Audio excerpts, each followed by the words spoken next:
Hora da sua dose de dúvida, pois a pergunta certa é o começo de toda boa resposta. Vamos pensar juntos?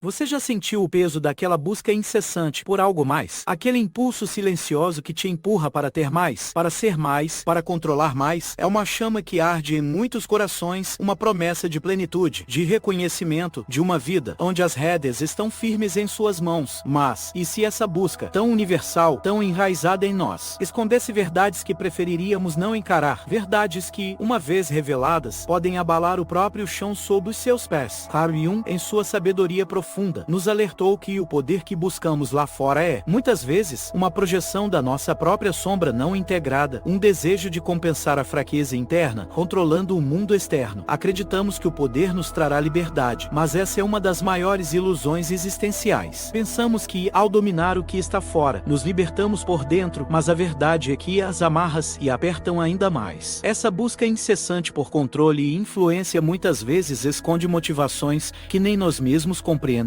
Anseios inconscientes por validação, segurança ou uma falsa sensação de completude. Por trás da narrativa comum de conquista e autossuperação, existem verdades aterrorizantes que subvertem tudo o que nos foi ensinado. Verdades que Nietzsche e Camus ousaram desvendar, não para nos desiludir, mas para nos despertar. Elas não são fáceis de digerir, mas são essenciais para quem busca mais do que respostas superficiais. Para quem anseia por uma conexão mais profunda com a verdade. Se você já se sentiu um estranho em sua própria pele, ou se a superficialidade do mundo à sua volta te causa um cansaço profundo, saiba que não está sozinho. A dor de questionar o que sempre foi dado como certo é real. É um desconforto que muitos evitam, mas que, paradoxalmente, é o seu maior guia. Abraçar o desconforto de não saber. Essa é a primeira porta para a verdadeira clareza. Sua certeza é sua prisão. E a dúvida não é sua inimiga, ela é a sua guia. O que aconteceria se tudo o que você soubesse fosse uma ilusão? Este é o convite para uma jornada por verdades não convencionais para uma vida não examinada. A primeira verdade aterrorizante é que a coroa de espinhos de que falamos não é uma metáfora distante, mas a própria essência do poder externo. A miragem da autonomia nos seduz, nos faz crer que, ao influenciar os outros, ao controlar as circunstâncias, alcançaremos a verdadeira liberdade. Você acredita que o poder lá fora lhe trará controle, mas ele apenas o amarra a mais variáveis incontroláveis, a mais expectativas alheias, a uma dança constante para manter uma imagem que não é sua. Essa busca incessante por dominar o mundo externo é, paradoxalmente, a sua maior prisão. O paradoxo estoico nos sussurra que a verdadeira fortaleza não está nas muralhas que erguimos ao nosso redor, mas no domínio do nosso próprio reino interno. A força invulnerável reside em controlar suas emoções, suas reações, seus julgamentos, e não em tentar moldar o império externo à sua vontade. O poder sobre si mesmo é o único que ninguém pode tirar, o único que realmente liberta. Enquanto você ascende na hierarquia do poder externo, há um custo invisível, uma erosão silenciosa da sua autenticidade. Você se perde na incessante busca por validação, na manutenção de uma imagem que foi criada para o mundo, mas que distancia você de quem realmente é. O que você sacrifica para manter essa coroa de espinhos? Que partes da sua alma são negociadas por um lugar no pódio? Olhe para as suas próprias fontes de poder percebido, seja ele financeiro, social ou profissional. Elas realmente te libertam ou te prendem a uma teia de dependências, de aprovações, de medos de perder o que você conquistou? O poder, quando não compartilhado ou enraizado em um propósito autêntico, é um isolamento brutal, é o ícone da solidão no topo, uma cela dourada que aprisiona a alma, onde você pode ter tudo, mas sente que não tem ninguém. Essa é a primeira verdade. A busca por controle sobre o mundo é, na verdade, uma fuga do controle sobre si mesmo, uma fuga que te escraviza. A segunda verdade aterrorizante se revela quando olhamos para o espelho sombrio da ambição. Ali, vemos não o brilho da conquista, mas as feridas psíquicas que, na verdade, alimentam nossa vontade de poder. Carl Jung nos ensinou sobre a sombra. Aquele lado de nós que reprimimos, que não queremos ver. E é essa sombra que, muitas vezes, ocupa o trono da nossa ambição, inseguranças profundas, carências afetivas que vêm de um passado que ainda nos assombra, traumas não resolvidos. Tudo isso se manifesta como um desejo insaciável de dominar e controlar o ambiente e as pessoas ao nosso redor. O poder, nesse contexto, não é força, mas uma compensação desesperada para uma fraqueza que se recusa a ser vista. Nietzsche, com sua lente afiada, nos revelou o veneno do ressentimento. Ele nos diria que muitas das nossas buscas por poder são, na verdade, uma vingança sublimada. Uma vingança contra a vida que nos pareceu injusta, contra aqueles que nos feriram, ou até mesmo contra a nossa própria percepção de fragilidade e impotência. É um grito silencioso de eu mostrarei a vocês que se disfarça de ambição, mas que, no fundo, apenas perpetua a dor que tenta mascarar. E a validação externa, ela se torna uma droga perigosa. O ciclo neuroemocional que se instala é viciante. A dopamina da recompensa, quando alcançamos um feito, seguida pelo cortisol do estresse para manter a performance, para não perder o que foi conquistado. É um loop que nos promete preencher um vazio interno, mas que, ironicamente, nunca se sacia. Cada vitória é apenas um lembrete de que o vazio ainda está lá, esperando a próxima dose. Então, construímos um eu idealizado, uma persona poderosa, tão distante do nosso verdadeiro eu que nos tornamos prisioneiros da nossa própria imagem. Incapazes de ser vulneráveis, de mostrar a autenticidade que tanto ansiamos, ficamos presos na gaiola dourada que criamos. Pergunte-se, essa sede de controle nasce da sua força ou de uma ferida oculta? Confronte a origem dessa vontade de poder. É somente ao desvendar essa ferida que se inicia um verdadeiro caminho de cura e autoconhecimento, uma jornada para reclamar o poder que reside dentro, e não na ilusão do externo. A terceira verdade aterrorizante nos revela o panóptico invertido, um sistema de vigilância onde você, o detentor do poder, se torna o prisioneiro mais vigiado. A gaiola dourada da influência que você meticulosamente construiu para controlar os outros, para moldar o mundo à sua vontade, volta-se agora contra você. Ela impõe suas próprias regras, exige uma vigilância constante e a necessidade exaustiva de manter uma fachada inquebrável, um controle que, no fundo, te descontrola. Michael Foucault nos ensinou que o poder não é apenas uma força externa que nos oprime, mas também uma disciplina internalizada. A distorção Foucaultiana da liberdade reside no mito de que o poder elimina a submissão. Na verdade, ele apenas a internaliza, tornando você o seu próprio carcereiro mais eficiente. Você se vigia, se molda, se pune, tudo para manter a ilusão de controle. O erro fatal é buscar o poder para ser livre de restrições externas, apenas para acabar escravizado pelas expectativas que o acompanham, pela manutenção do status quo e pelas consequências imprevisíveis de suas próprias ações. Pense por um momento. Suas fontes de poder são realmente ferramentas de empoderamento ou um sistema de controle autoimposto? Observe as demandas que seu poder exige. Elas são correntes invisíveis que amarram sua liberdade, sua paz mental, sua capacidade de ser simplesmente quem você é. Essa é a técnica da inversão de perspectiva, onde desvendamos as verdadeiras amarras por trás do brilho da autoridade. Essa é a metáfora da aranha, que tece sua própria teia de controle, apenas para se ver presa no centro, incapaz de escapar das complexas relações que ela mesma criou. O suspiro do tirano solitário ecoa na vastidão do seu próprio império, onde a vitória se confunde com o isolamento. O poder, quando se torna um fim em si mesmo, constrói muros em vez de pontes. E o primeiro a ser aprisionado por esses muros é sempre aquele que os ergueu. Sua certeza é sua prisão. O que aconteceria se tudo o que você soubesse sobre controle fosse, de fato, uma forma sutil de autocárcere? A quarta verdade aterrorizante nos leva ao Olimpo, mas não para celebrar a glória, e sim para confrontar o vazio que se instala no poder absoluto. Imagine-se no topo, a vertigem da conquista máxima, onde todos os oponentes foram eliminados e o controle parece total. É neste ponto que a indiferença cósmica se revela, e a ausência de sentido inerente à existência grita em um silêncio ensurdecedor. O que resta fazer quando não há mais nada a conquistar? A paisagem da vitória, então, se torna um deserto existencial. Este é o grito silencioso do nihilista no poder, a aniquilação de todos os obstáculos externos, a dominação completa. Não preenche o abismo interno de significado. Pelo contrário, muitas vezes o aprofunda, levando a uma crise existencial profunda, mesmo no auge da glória. Você pode ter tudo, mas não ter um porquê. Essa é a ilusão da divindade. O perigo de se autoproclamar criador de sua própria verdade e, nesse processo, perder a conexão com a humanidade, com a vulnerabilidade que nos une e com a própria base da experiência significativa. Você se torna um Deus isolado em seu próprio universo, mas um Deus sem fé, sem propósito. Camus nos alertaria para a parábola de Sísifo, mas agora, Sísifo reside no palácio. A tarefa eterna e absurda de manter o poder, de rolar a pedra montanha acima repetidamente, torna-se um fardo sem fim. É um ciclo exaustivo, desprovido de um propósito maior, além da própria manutenção. Uma dança vazia de controle que não leva a lugar algum. É a busca de uma montanha que não tem topo. copo, apenas um platô que exige mais e mais esforço para ser sustentado. Mas há uma luz nessa escuridão. A aceitação desse vazio não é o fim, mas o primeiro passo para forjar um significado autêntico e pessoal. Não um significado imposto pelas expectativas externas, ou ditado pela busca incessante de controle, mas um sentido que nasce da sua própria verdade mais profunda, da sua própria vontade de existir e de criar valor, mesmo diante da indiferença do cosmos. Sua certeza é sua prisão, e a dúvida sobre o propósito do poder, é a sua guia para uma liberdade mais verdadeira. A quinta e última verdade aterrorizante revela a transfiguração sombria, o preço da alma que a busca implacável por poder exige. No caminho para o apogeu, você faz um pacto faustiano silencioso, quase imperceptível. São compromissos éticos e morais que, a princípio, parecem pequenos, justificáveis pelo bem maior ou pela necessidade. Mas, um dia, você acorda e percebe que a própria essência foi negociada, que partes de quem você era foram vendidas em parcelas. A máscara do necessário torna-se sua segunda pele. A crueldade, a manipulação, a desumanização dos outros são justificadas como estratégias indispensáveis para manter o controle, para alcançar o objetivo. Princípios que antes eram inegociáveis transformam-se em meras ferramentas descartáveis quando não servem mais ao propósito do poder. Você aprende a ver o mundo como um tabuleiro de xadrez onde pessoas são peças, recursos ou obstáculos, e a empatia se torna um luxo que você não pode mais se dar. O abismo da empatia se abre. Para exercer o poder sem culpa ou hesitação, a desconexão emocional é quase uma exigência. O humano, com suas dores e esperanças, é reduzido a um conceito abstrato, distante. Você se assala, não apenas fisicamente, mas emocionalmente, para não sentir o peso das suas próprias ações. O teste da integridade se apresenta brutalmente. Quais são os limites que você não cruzaria? O poder tenta, incessantemente, empurrar esses limites, revelando o quão maleáveis são seus valores sob pressão, o quão facilmente a bússola moral pode ser desviada. E então, resta o ícone da alma perdida. A imagem do conquistador que, ao olhar para seu império vasto, percebe que não há mais eu para desfrutá-lo, não há mais a pessoa que iniciou a jornada, apenas uma casca vazia, um fantasma do que um dia foi. A busca por poder, quando levada ao extremo, pode devorar o buscador por dentro, deixando uma paisagem de glória externa e desolação interna. O que aconteceria se tudo o que você soubesse sobre a vitória fosse, na verdade, uma derrota para a sua própria alma? Chegamos ao fim desta jornada pelas verdades aterrorizantes sobre a busca por poder, e o que revelamos não é fácil de digerir. Vimos como a coroa de espinhos do poder externo, que promete liberdade, na verdade nos escraviza, amarrando-nos a variáveis incontroláveis e exigências infinitas. Desvendamos o espelho sombrio da ambição, que reflete não a força, mas as feridas psíquicas, as inseguranças e os ressentimentos que nos impulsionam a dominar. Confrontamos o panóptico invertido, onde a estrutura de controle que erguimos para os outros se volta contra nós, tornando-nos prisioneiros da nossa própria criação. E encaramos o vazio no Olimpo, a verdade existencial de que o poder absoluto, sem um propósito autêntico, é uma glória solitária e sem sentido, culminando na transfiguração sombria, onde a alma se perde em pactos silenciosos. Mas esta não é uma história de desespero, é um convite para uma reorientação profunda. Nietzsche, com sua brutal honestidade, nos ensinou que a autêntica vontade de potência não é sobre dominar os outros, mas sobre a autossuperação, sobre a coragem de criar novos valores, de forjar a si mesmo no fogo da experiência. É a dança com o caos interno, não para reprimi-lo, mas para emergir mais forte, mais verdadeiro, mais íntegro. Essa é a verdadeira soberania. O poder que ninguém pode roubar de você. O poder que realmente importa é o domínio sobre a própria mente, sobre suas emoções, sobre suas escolhas. É a capacidade de ser o autor da sua própria vida, independentemente das circunstâncias externas. É o poder de escolher a autenticidade sobre a aprovação, o propósito sobre a glória vazia, a verdade sobre o conforto da ilusão. Este é o único império que vale a pena construir, pois suas fundações são inabaláveis e sua riqueza imperecível. Libertar-se das algemas da ambição cega é abraçar a complexidade de uma vida vivida com autenticidade e propósito, forjada na dúvida e na autodescoberta. Abraçar o desconforto de não saber, permitir que sua certeza seja sua prisão e entender que a dúvida não é sua inimiga, mas sua guia. Que tal se tudo o que você soubesse sobre poder fosse uma ilusão, e a verdadeira força estivesse em desaprender o que te prende? Qual é o império que você realmente quer construir?